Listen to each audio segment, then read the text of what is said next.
In 1992, a young diver ventured into one of the deepest caves in the world and never returned, determined to uncover what happened and retrieve his body. A decade later, another courageous young man led a rescue operation with an experienced team. However, a tragic sequence of events unfolded. This is their story.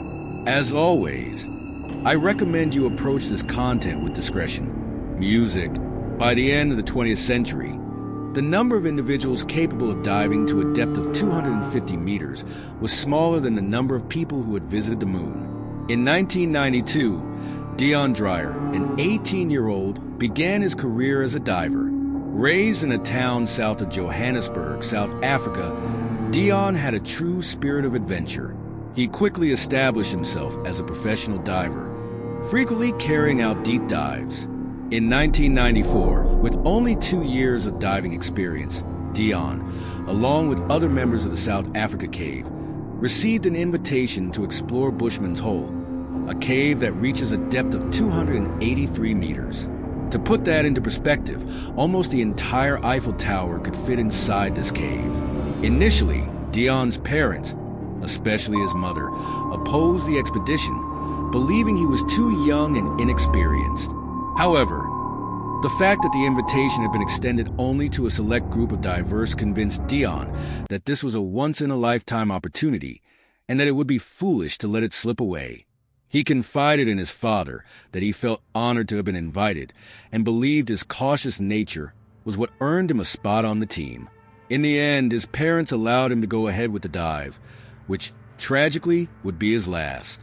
On December 17, 1994, during one of the training dives, Dion disappeared at a depth of 48 meters. He simply never resurfaced. His teammates later reported seeing his flashlight slowly descending until it vanished. In those depths, complete darkness prevails, and light from the surface cannot effectively penetrate the small cave opening. Dion's untimely death was attributed to a theory suggesting that he lost consciousness due to the strenuous breathing required at such depths, resulting in a dangerous buildup of carbon dioxide in his lungs. Despite immediate efforts by his fellow divers to locate him after the tragic incident, Dion's body vanished into the depths of the cave, leaving behind a mystery surrounding his death.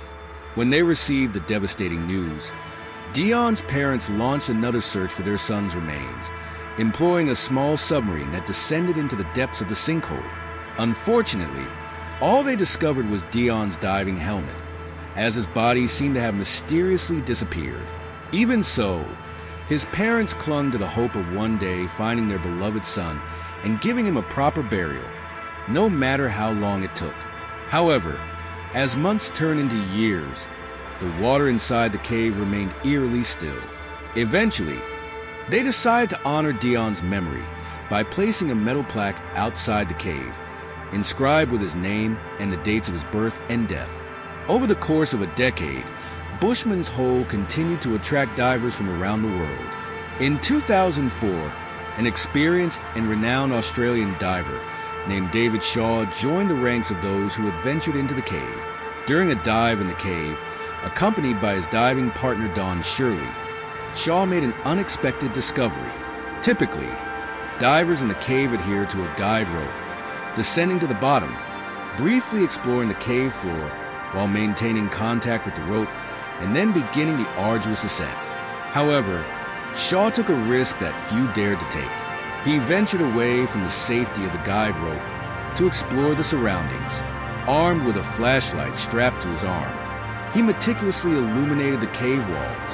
As he slightly deviated from his path, allowing the beam to sweep across the floor, he caught sight of what appeared to be a human face. To his surprise, it was a skull with remarkably well-preserved teeth. Dave then shone his flashlight further and observed a complete skeleton, still clad in a wetsuit, with oxygen tanks strapped to it. Given the extended decompression required after spending even a minute at such depths, every second mattered immensely. Consequently, Dave did not have time to examine the scene in detail. He mentally noted the location of the skeleton, recognizing it as that of Dion Dreyer, and began the long ascent back to the surface. The journey back took 8 hours, requiring numerous decompression stops. Upon reaching the surface and removing his diving gear, Dave immediately expressed his intent to recover Dion's body. He mentioned that the location was not a steep drop, but his attempts to move the body had left him breathless and exhausted, so he deemed it unsafe to continue at a depth of 260 meters. Dave shared with his friend and diving partner, Don, that he had dreamed of finding Dion's body in the cave before making the actual discovery. Don had no doubts about Dave's premonition. At the time, Dave was a confident and seasoned diver, aged 50, renowned and respected within the diving community. Dave was a man deeply passionate about diving. Before pursuing his diving career, he had worked as a pilot, flying small planes for agricultural spraying on farms in Australia. It was during this period that he met his future wife. Later, Dave took up the role of a pilot for a missionary organization in Papua New Guinea. Eventually, he and his wife relocated to Hong Kong, where Dave continued his work as a pilot while delving deeper into the world of diving. It was during this time that Dave struck up a friendship with Don Shirley, who had opened a diving shop in South Africa. The initial meeting took place in South Africa, where they became friends while exploring the depths of the abandoned Kamadi Springs mine. Over 2.5 years, Shaw and Shirley spent over 100 hours underwater together. Don fondly recalled the experience of diving alongside Dave. After his first dive in Bushman's Hole, Shaw met with Dion Dreyer's parents and made a promise to organize an expedition to recover their son's body from the depths. It's important to note that Dion's parents did not insist on this effort. It was entirely Dave's initiative. Dave stated that he needed a purpose to continue diving, and now he had one. Together, Dave and Don sought out other qualified divers capable of operating at extreme depths, and in collaboration, they devised a plan to bring Dion's body back to the surface. Dave's wife carefully sewed a special bag that would be used to transport Dion's body, passing it from one diver to another until it reached the surface. This bag was deemed necessary in case the body began to deteriorate, as it was uncertain how much soft tissue remained or what condition it was in. Although it was theoretically possible for the body to remain intact due to its prolonged submersion without exposure to oxygen, 10 years had passed, and after all, Dave had only glimpsed the skull inside the diving helmet. Additionally, the team managed to hire a filmmaker who agreed to create a documentary about their extraordinary expedition. Dave received a specially designed helmet that had a camera attached in a way that allowed it to capture his perspective. This modification was significant because it required a change in how he carried his flashlight. Normally, he strapped it to his arm, but when it became obstructive, he would hang it around his neck. However, due to the increased size of the helmet, Dave could no longer hang the flashlight around his neck. Consequently, he decided to let the flashlight float beside him and retrieve it when necessary. While this may seem insignificant, the positioning of the flashlight was of great importance. Every aspect of a diver's gear is carefully considered. Nothing should be left to chance or obstruct the diver's movements, and it is crucial for the diver to be fully aware of the exact location of their equipment, especially during long dives that can last 6, 8, or even 10 hours. For instance, ensuring hydration before the dive is essential, but consuming a significant amount of water inevitably leads to the need to urinate. However, the wetsuit is impermeable to liquids, requiring a properly sealed suit to maintain body temperature and prevent the onset of severe hypothermia during extended periods underwater. As a result, even the process of relieving oneself during a dive is regulated down to the smallest detail. Clearly, every detail of a diver's gear holds significance, and even the slightest change in flashlight positioning can have consequences. Most experts who reviewed this case believe that the disaster that occurred in Bushman's Hole was a result of the positioning of Dave Shaw's flashlight. 1 week before the dive, Dave and Don went to a lake to practice the procedure of placing Dion Dreyer's remains in the bag. During the rehearsal, Don lay at the bottom of the lake while Dave placed the bag over him. The practice went smoothly, and they estimated that the entire procedure would take no more than 6 minutes. Therefore, Dave would only need to spend 6 minutes on the cave floor. On his website, Dave wrote about the planned dive, stating that it would involve recovering Dion's body. He mentioned that the dive was in its final planning stages and would take place between January 4th and January 12th, 2005. This dive was expected to be both unique and significant, with the plan being to spend up to 5 minutes at a depth of 270 meters to recover the body. This would result in a total dive time of 680 minutes on the CCR. In the event of an emergency, the dive could extend to 764 minutes. Once on the cave floor, the procedure would go as follows. First, remove Dion's diving gear, then place him in the specially designed body bag, after which a rope would be secured to his diving gear. With that done, the diver would return to the descent line with the body bag, securing the other end of the rope to Dion's diving gear, before connecting this rope to the guide line and beginning the ascent with the body. The entire procedure needed to be completed within 5 minutes. The primary objective was to recover Dion's body, followed by retrieving his diving gear. If any difficulties arose during the ascent with the body, it would be secured to the surface line and could be pulled up later.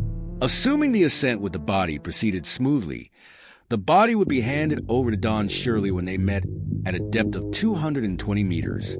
During Dave's ascent, while undergoing decompression, support divers would periodically check on his well-being. Dave also wrote that after each decompression stop, he would inhale 100% oxygen on an open circuit to clear the air from his system before returning to the rebreather. However, only when he was at least 6 meters below the surface would he clear his system with 50% oxygen gas. Additionally, they had a portable recompression chamber for 2 people located 70 meters from the cave entrance. This chamber was capable of taking a diver down to 90 meters in the event of a major decompression incident. More than 50 helium tanks and 14 oxygen cylinders were prepared to transport the diver from the cave entrance to the chamber. A mine rescue team would be on standby, along with a doctor and other medical equipment. As you can see, the planning involved in this task was extensive. On January 8, 2005, Bushman's Hole was sealed off by the police due to the ongoing operation, which technically turned the area into a crime scene. Dave, Don, and 9 other divers gathered, and Dave gave a speech. He emphasized to each diver that the most important person in the dive was themselves. In a private conversation, David also informed Don that if he needed help, he would signal Don with his flashlight.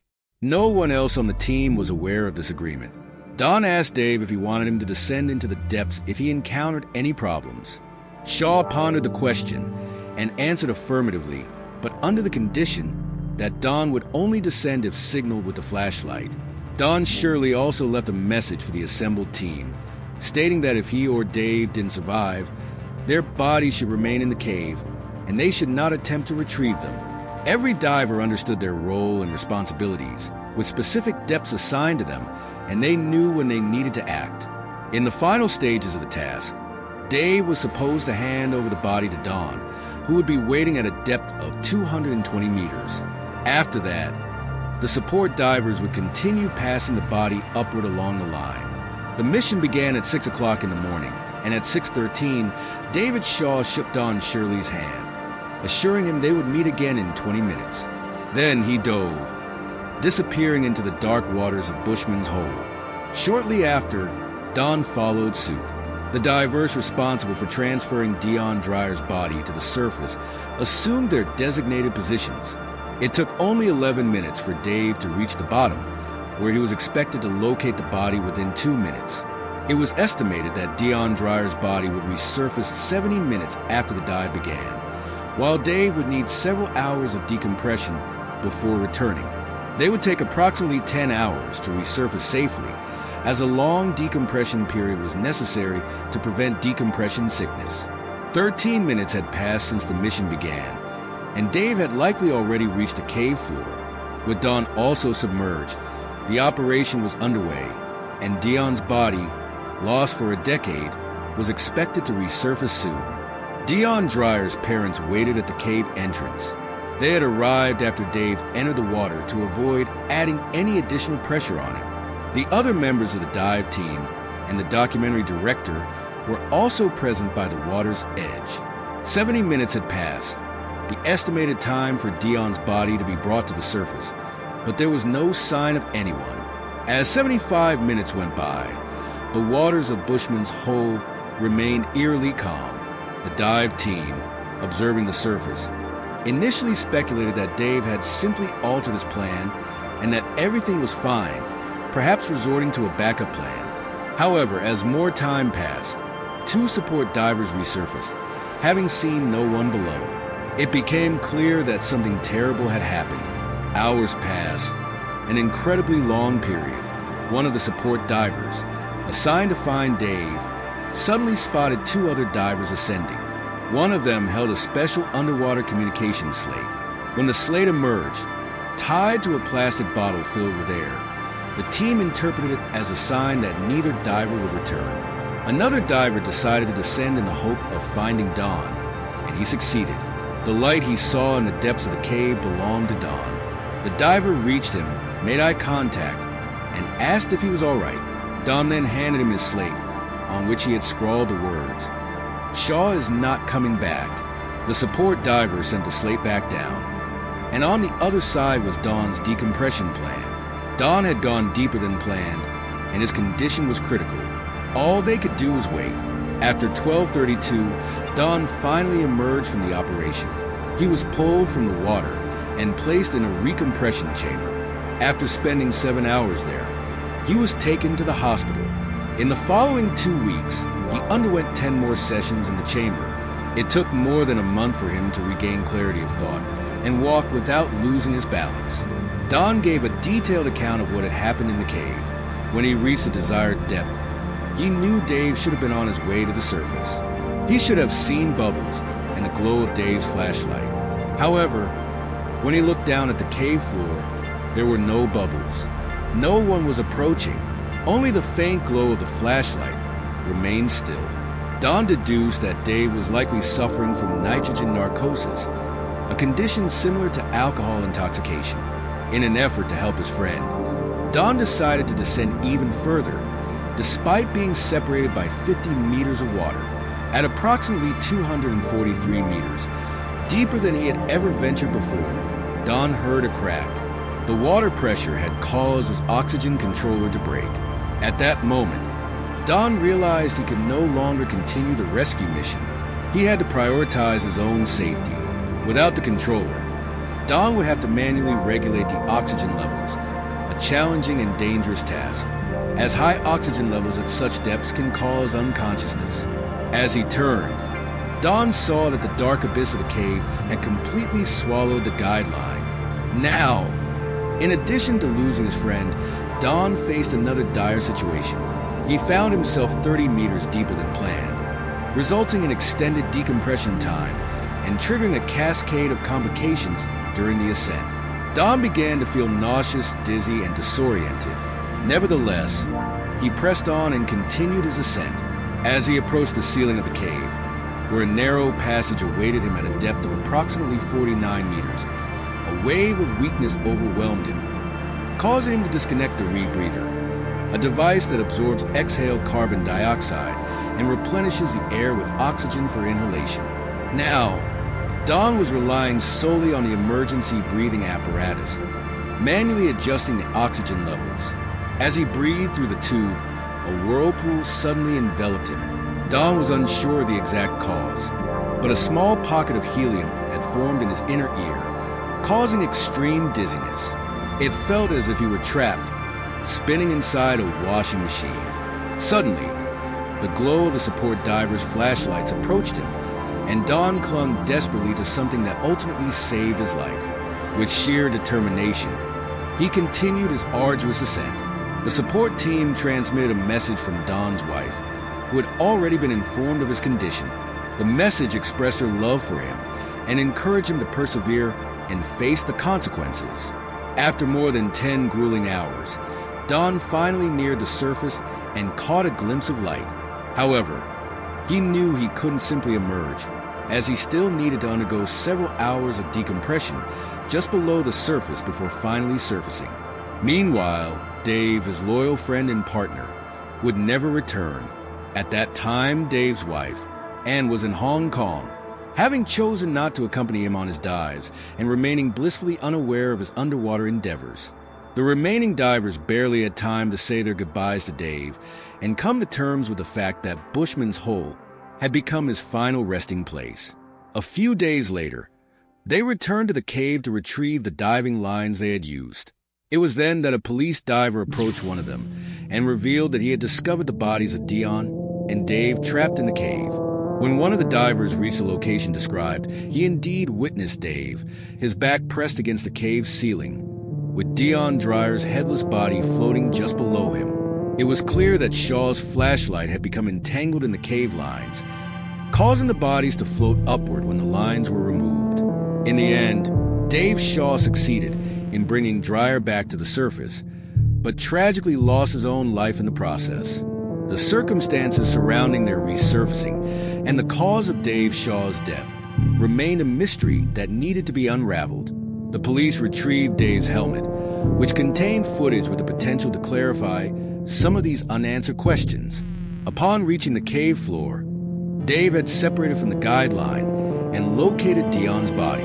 However, while attempting to place Dion in the special bag, something went wrong. The footage was poorly lit, making it difficult to discern the exact sequence of events. Even so, Dave's heavy breathing could be clearly heard. As Dave reached for Dion's lifeless body, his dive computer indicated that 12 minutes and 22 seconds had passed since the dive began, with just over a minute spent on the cave floor.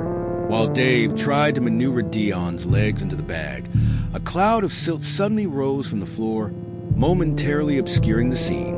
When the silt settled, Dave was faced with the unexpected sight of Dion's detached head, his body floating directly in front of him.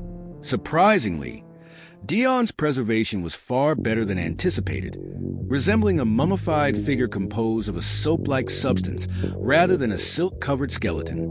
It's natural to wonder why Shaw didn't abort the mission, especially considering his labored breathing and the fact that Dion, already tied to a line, could have been brought to the surface without being placed in the bag. Even so, Dave persisted in his efforts. In his next attempt to secure the bag around the body, he needed both hands, which caused him to release the flashlight, allowing it to float beside him. According to Don, who later reviewed this footage, this was a critical mistake. It is essential for a diver to never let any of their equipment float freely. Initially, Don watched Dion's body for more than 2.5 minutes, spending a total of 3 minutes and 49 seconds on the cave floor. Dave then grabbed a pair of scissors, his hands trembling under the immense pressure and gas mixture in his lungs. His breathing rate continued to increase, and suddenly, he lost his balance. As he navigated through a cloud of silt, he returned to Dion, constantly checking the time on his dive computer. After spending 5.5 minutes at the bottom, Shaw realized it was time to leave. As he moved, the silt below him stirred, and he abruptly stopped. His flashlight cord had become entangled in the cave lines. Dave made several attempts to free himself, using the scissors he still held, but all his efforts were in vain. His breathing became increasingly rapid. At the 21-minute mark of the dive, the sounds began to fade. Dave's lungs were filled with carbon dioxide, causing him to gradually lose consciousness.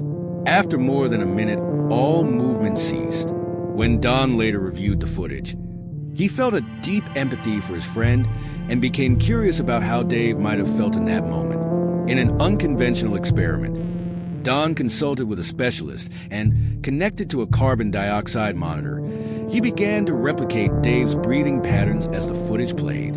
As the video progressed, Don began taking 36 shallow breaths per minute, a rate significantly higher than the normal range of 14 to 18 breaths per minute.